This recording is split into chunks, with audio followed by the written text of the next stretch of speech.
Hello everyone, नमस्कार. गेले काही दिवस छान पाऊस पडतोय.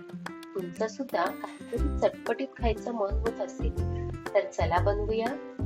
त्यासाठी 3 मध्यम आकाराचे बटाटे साल काढून 1 कप पांढऱ्या वाटाण्यासोबत थोडी हळद आणि मीठ घालून 5 ते 6 शिट्ट्या देऊन छान उकळवून घेतले.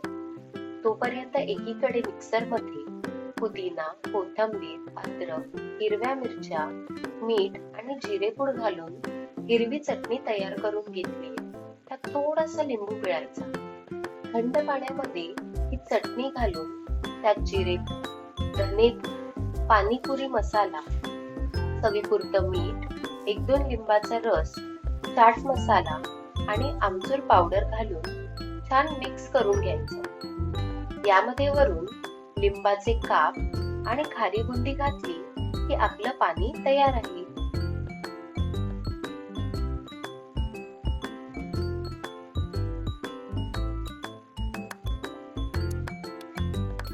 आता वाटाणे छान शिजले.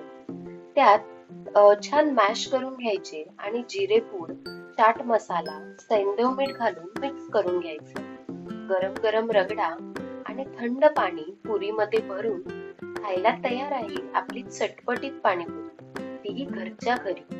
तुम्हाला व्हिडिओ आवडला असेल तर लाईक करा आणि तुमच्या फ्रेंड्स आणि फॅमिली सोबत शेअर करून लवकर पाणीपुरीचा बेत करा. आपण भेटूया पुढच्या व्हिडिओमध्ये. बाय.